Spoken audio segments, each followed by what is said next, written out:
I'm dealing with a little bit of just doubt and hopelessness today, and I think because of that, I'm just feeling a little bit lost. Like, I don't really know. Every time I go to do something, I'm like, it's like pointless. But not in a depressing way, but almost an anxious way because I keep getting rejected from psychology programs, including ones that I was like, there's no way I would, like, why would I not get into that one? Okay, well, I haven't applied that many, okay? But it's just kind of, I don't know. It's kind of a weird day for me. I'm getting stressed. I'm like, I only have like 2 programs left to hear back from right now, so either I get into one of those, which this is a school that I want to go to like the most, the ones I'm waiting back to hear back from, or I guess I'll have to like apply to more programs. I don't know, but I think it's been kind of like confusing because I feel like my whole path here right now, like my whole path to this point in time and to this story that I'm in, has just been so strange and confusing, and everything has worked out for the best, like genuinely so well. But at every turn, there's like another thing where it's like, whoa, like what? Like just confusion. And like when I first got here, I was rejected from coffee shop jobs. And I was like, why am I getting rejected from freaking coffee shop jobs right now? I went all the way through with one, and like I went to do like a trial like shift or something, and they had me there for like a few hours, and they were like sort of showing me how to do everything, and then at the end they just, after like I was there already for like 2-3 hours, they were like, sorry, we want someone who is trained in making coffee. But they knew from the get-go I wasn't like usually like on the job they'll train you, right?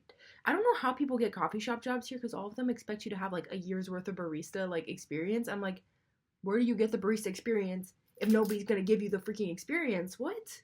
And then like, but it actually ended up being for my highest good because it ended up being for my highest good because I, first of all, after I went to that like the first interview for the job before I went to the trial shift, I was like kind of like, okay, I'm glad something is coming along, but deep down I didn't really want the job. Like I felt really like intensely that I didn't want that job, but I kind of just needed a job. So at the same time it was like relief but frustration.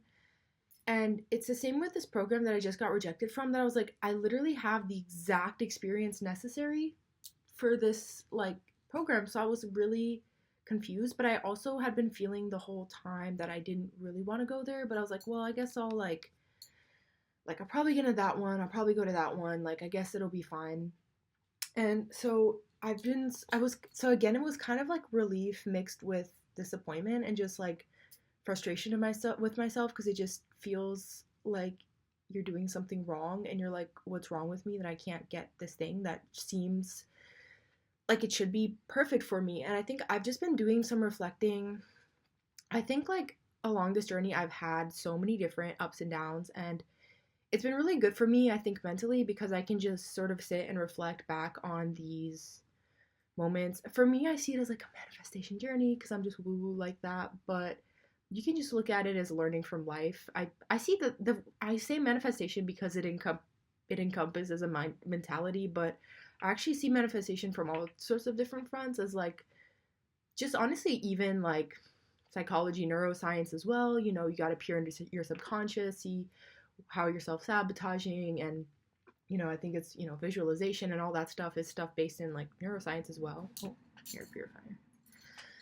So I think I've just been so I'm going to use manifestation, but you can take that in a non-woo-woo way.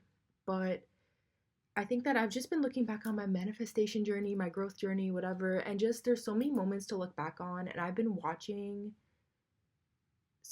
I take so many of these videos just for me, and I've just been looking back on these videos this week and seeing points where I felt like really low, and I was like, I don't know like what's gonna happen next. And like I'm looking back at it from my perspective and being like, oh, I know what happens next, and I know, and I'm like excited for you. I know you're gonna be surprised. I know like,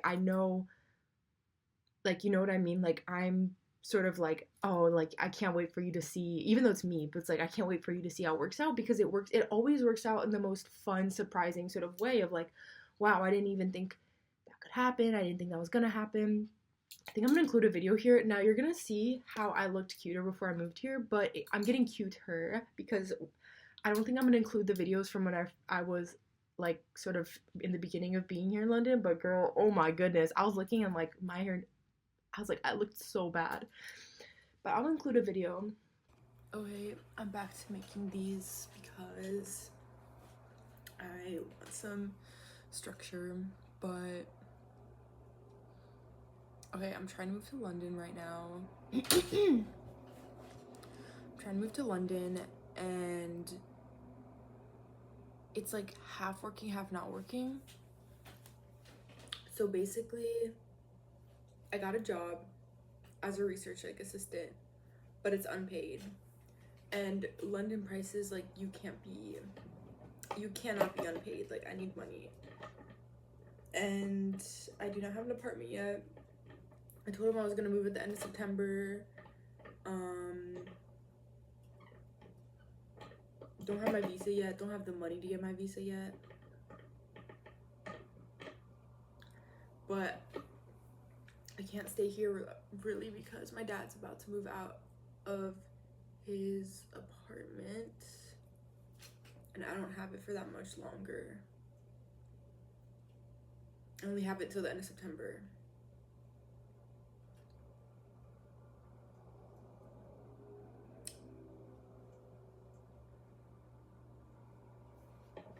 So now I gotta figure out what on earth I'm gonna do. I'm gonna read tarot and figure it out. But anyways,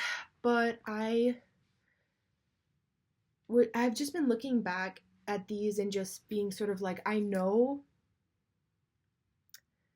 it seems like illogical, but I know logically, looking at all of the wins and successes that I've had, that like it's gonna be something good for me. Like, you know, every time I get rejected from something, usually it adds to my life, but then it also like sort of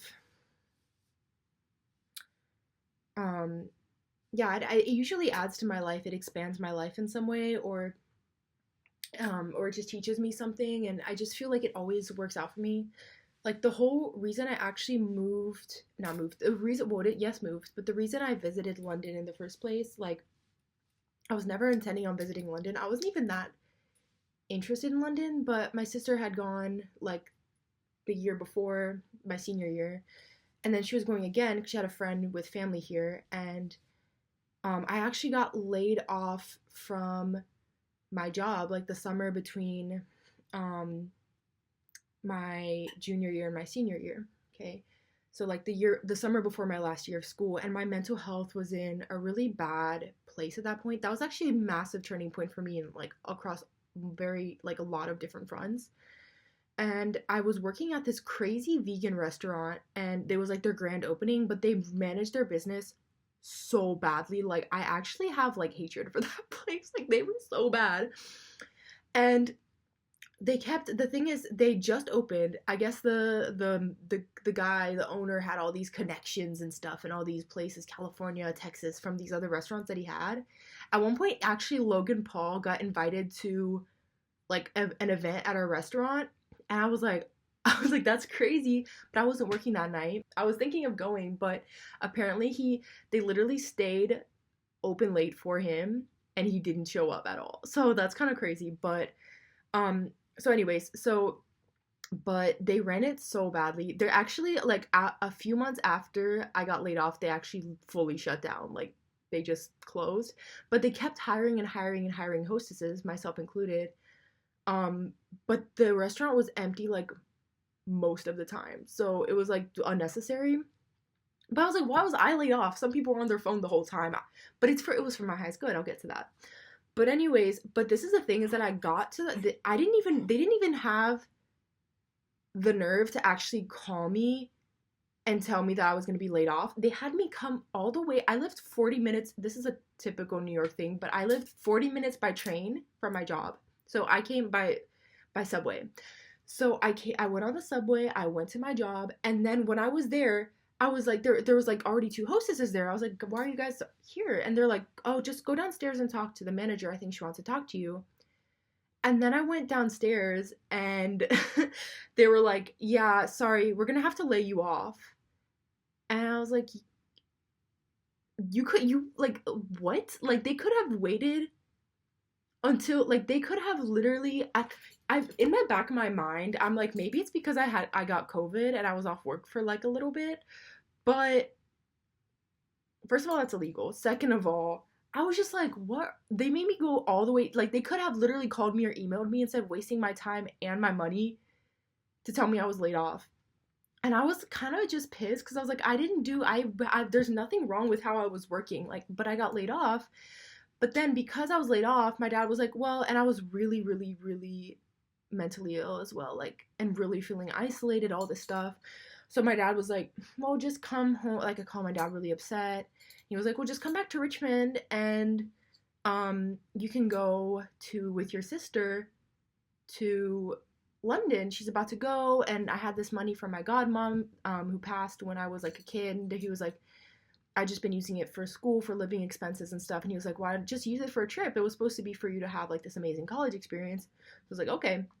So I took the trip and I ended up visiting London. And it's crazy because a lot of the stuff that I ended up having, like even like my flat, like my everything, like was ended up being sort of around like near the first hostel that I even stayed at there. So it was kind of like this weird sort of all these coincidences and all this stuff.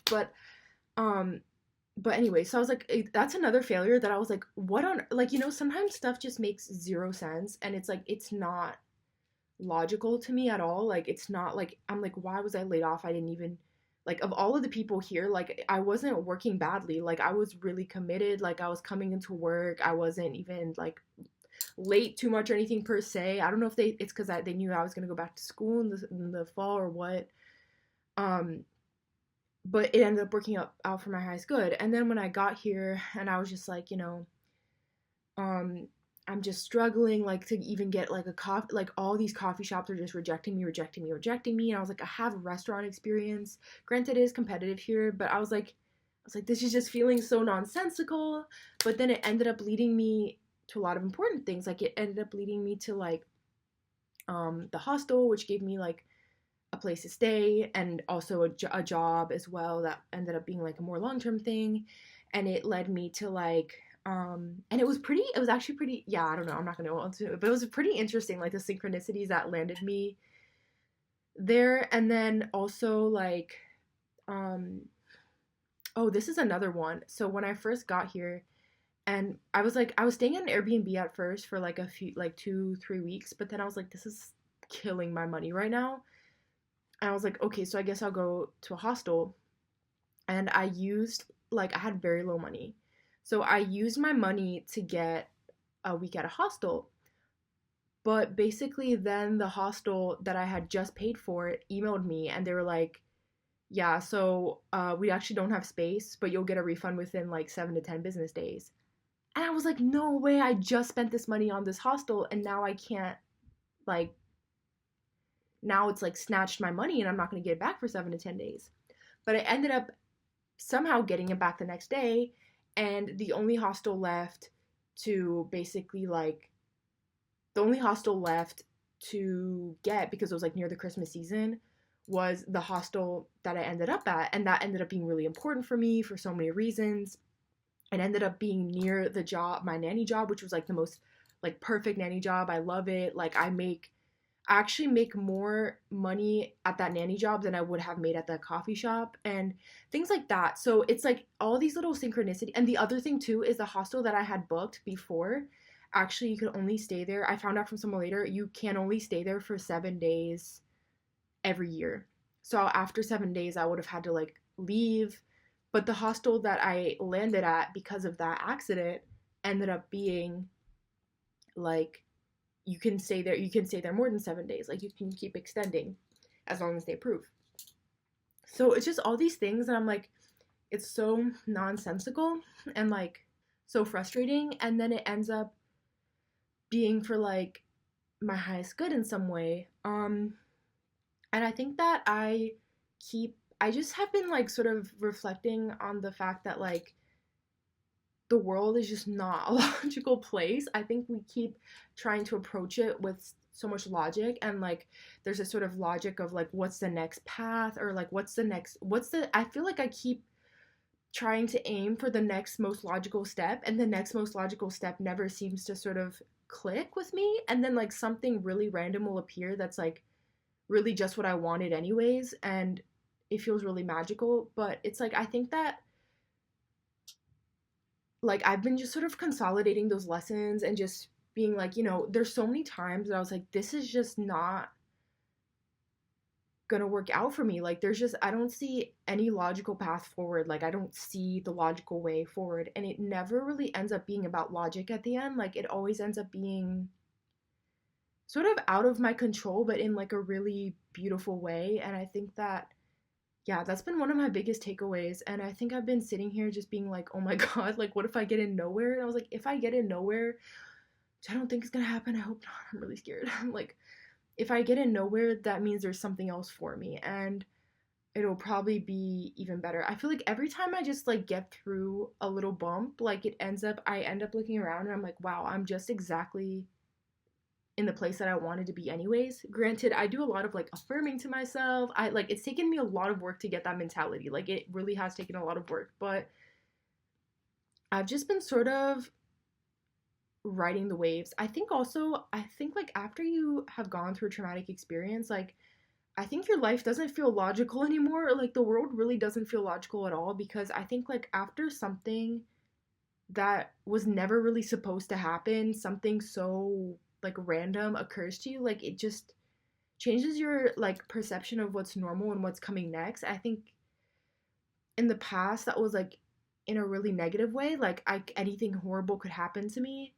And I think like once I shifted that perception and was just like the world really doesn't make sense at all. It doesn't make sense at all that that occurred to me. Like it even the circumstances felt so out of my control, like unavoidable, and I was like, I think that it just doesn't make any sense. The world doesn't make sense at all. And I think that we are creatures of logic a lot of the time, and we try to look at the world through a framework of what makes logical sense to us, but the world just isn't a logical place. Like it's messy, it's confusing. We don't really can't see around the corner.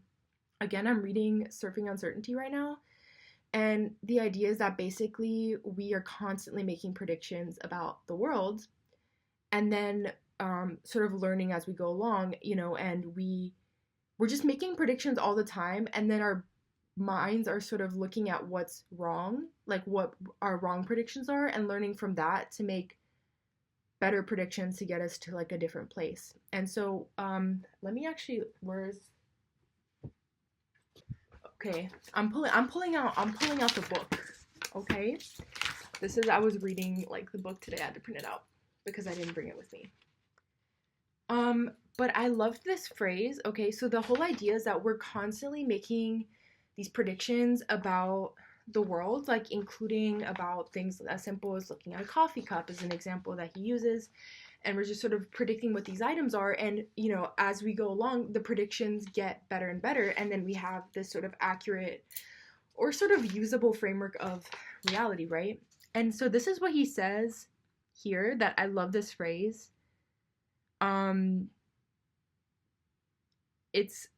He says it's similar to this phrase that perception is controlled hallucination. So our brains try to guess what is out there, and to the extent that that guess accommodates the sensory barrage we perceive the world.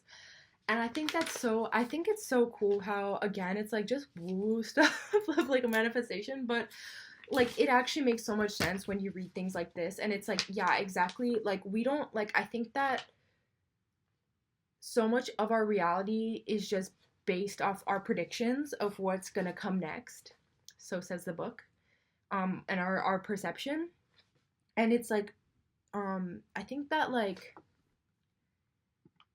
so often like we just really can't actually predict certain things with accuracy at all as much as we try. And I think that that's been sort of the path that I've taken here. Like, there are things that I think are like just the most logical thing that fit me the best, whatever. So often it is just not the thing that I end up in or like receiving or whatever. Like, I just feel like my life I have not been able to predict very accurately all the time. Like, I think I can predict the bigger picture for the most part.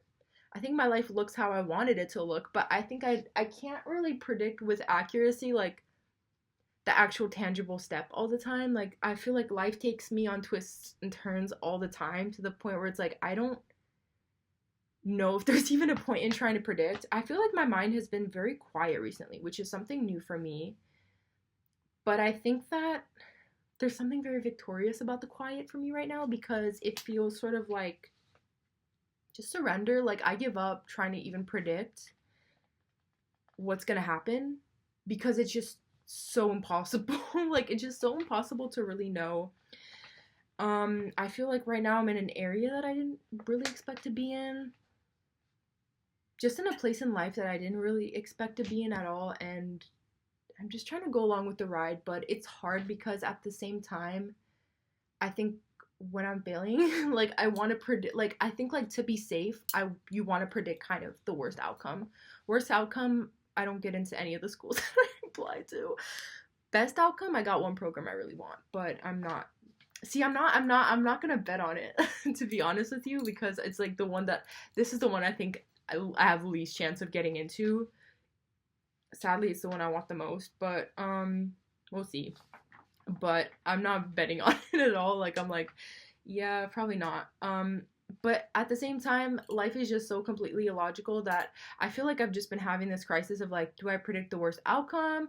Do I predict the best outcome? So I've just been trying to predict no outcome, which is kind of stressful because I think our minds are made to make these predictions so that we can keep ourselves safe and sort of like, what's the word? Like, orient ourselves. And I feel like I've just been feeling a little bit disoriented. Like, I don't really know what's coming. And I know that the things that happen that I don't always like are often the things that end up being the best for me somehow.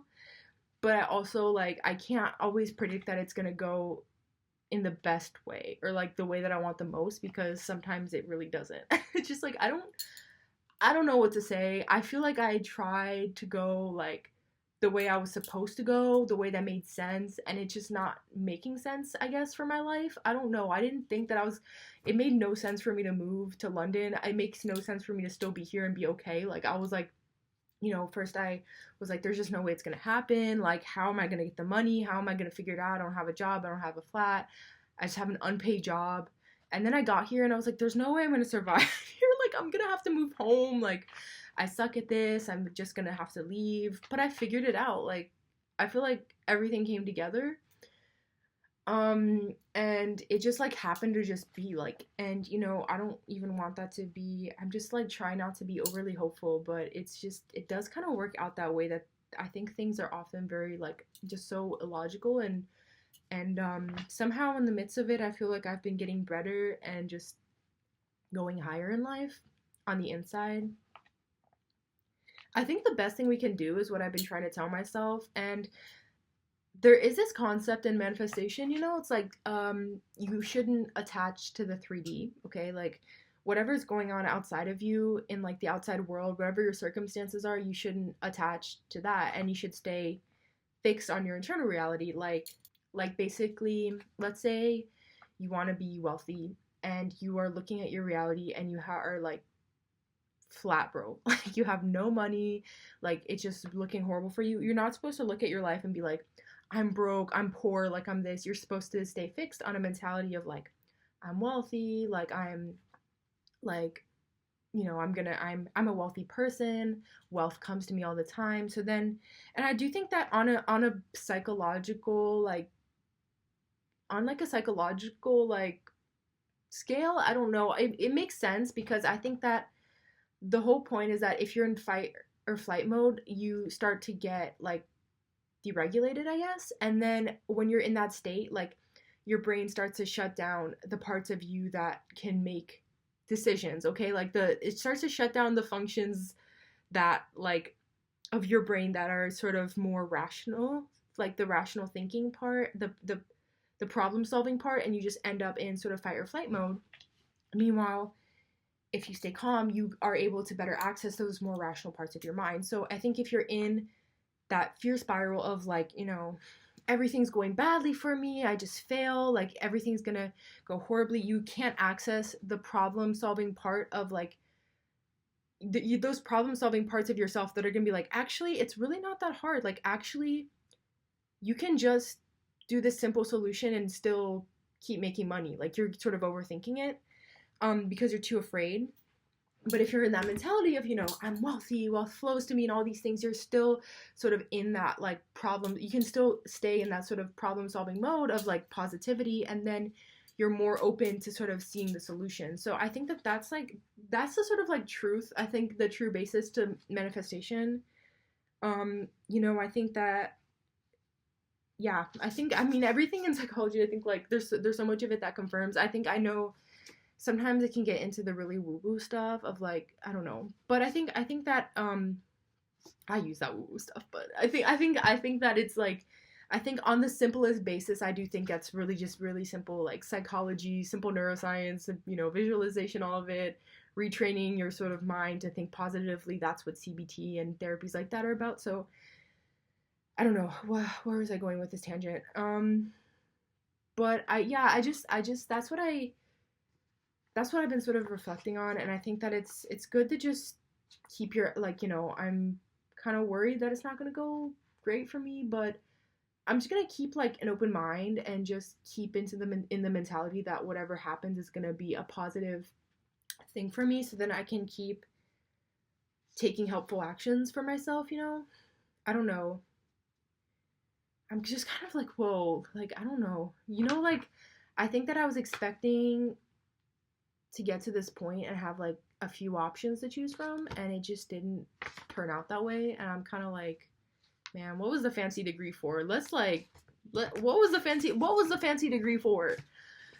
Like, what was it for? And I've just been working like hard this year in like a good place, and I like have been going for these extra trainings and stuff, and I know it'll work out. I think I feel extremely grateful for like all the experience that I gained this year. I feel like I grew so much as like a researcher, as like just a general like worker, as like student. I don't know, I feel like I grew a lot. I've been feeling really grateful for like the experiences and stuff and opportunities that I've had through my research study, and like just here in London. It's been honestly a great experience, even when it's been like hard. But I think that I'm just a bit I'm getting a bit worried. I'm like, I don't know what the gap is, like what am I missing? Like, I feel like I wrote like this really good like statement. I feel like I worked really hard this year. I like took every opportunity to do like an extra training or like do something extra, and I feel like I tried my best to like reflect that in my application. And I'm sort of like, the first one that I got rejected from, I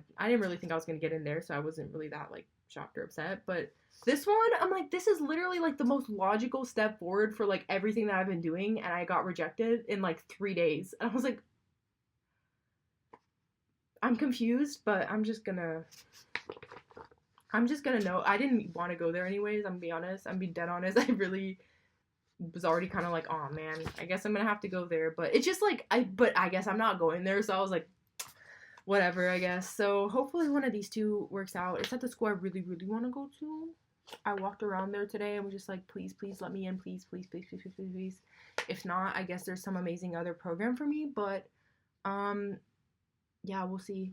But I guess that's just my talk on, like, I think that just if, I don't know, I think sometimes, like, I get, like, upset at myself for things not going, like, for being kind of a dreamer and taking some unconventional, like, steps forward. But I think that it's just because I've learned that, like, just because I take the conventional step forward doesn't mean it's even going to work out for me. So sometimes it's good to be unconventional. And I think I was also thinking about this week, because I was listening to some financial podcasts, and some great financial podcasts, but I think that I was just reflecting on the fact that actually I think we do not give the same message to women that we do to men. That I think that again, on the topic of self-help and the kind of narratives we have around like male entrepreneurs and things like that, is that we teach them to sort of take risks, leap at things, like sort of get your ideas out there and just sort of be like an outside of the box thinker and all these things. I don't think that we actually encourage women to do the same thing.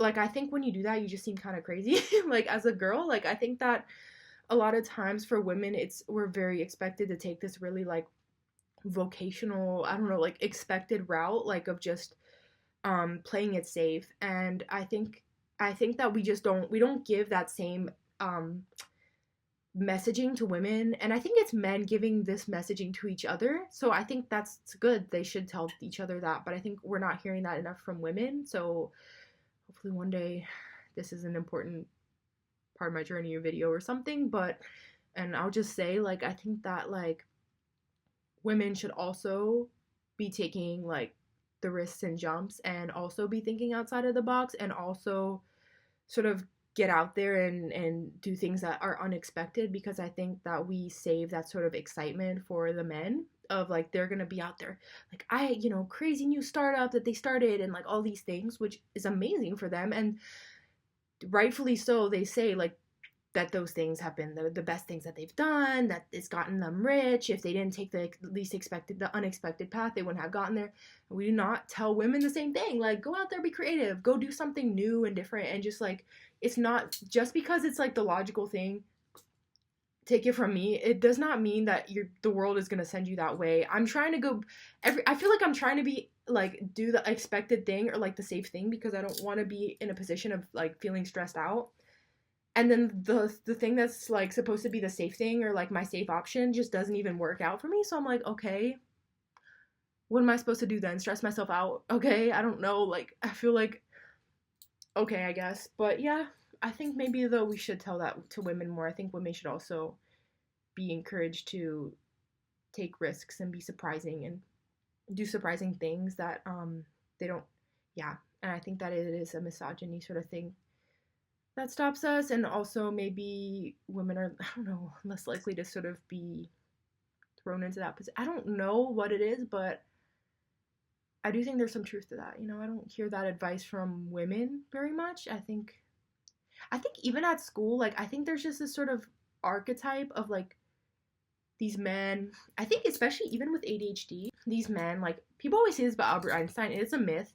He actually did do well in school, but they're like, he didn't even get good grades. He like didn't respect the teachers, and he like, was always a class clown, and but then he's like actually like secretly like a genius and really like amazing at running his business because he's like that and stuff like that. And I don't think that we tell that to girls. Like, I feel like if you're a girl, like, I feel like if you do that, you're just sort of like looked down upon. Like, it's not really an admirable quality. Like, I think there's a sort of obedience thing for women where it's like just go out there and like get good grades, have good handwriting, like, and listen to the teacher and like all this stuff, where it's like if you're not like that, you're just like it's not like the sort of like potential benefit that it can be for men, where they'll later write a business book about how they were always that kid at school and now, but that meant they took more risks and they started their like six-figure business.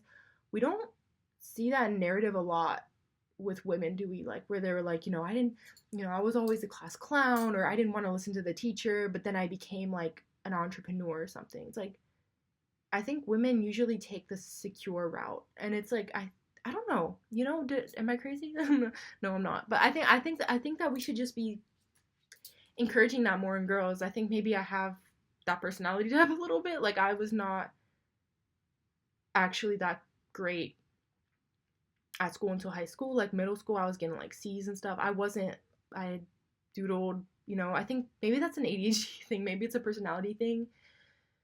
Granted, I did try to get good grades and stuff like that when I got to high school. I wasn't the kind to be doing all sorts of crazy stuff, but I just think that we don't often see that kind of woman represented or like sort of like encouraged. Like, that's sort of a real like negative trait in women, because women should be sort of obedient, and I think that as I'm here and I'm feeling ashamed for trying to take these sort of unexpected paths, But the expected path doesn't even work out for me. So I'm like, I'm trying to have the secure path. I'm trying to have the expected path, and it's not even like, literally, I feel like the expected path rejects me. Like I feel like when I go on like some kind of unexpected trail, like it wants me. Like, I feel like the unexpected route literally wants me and pulls me in.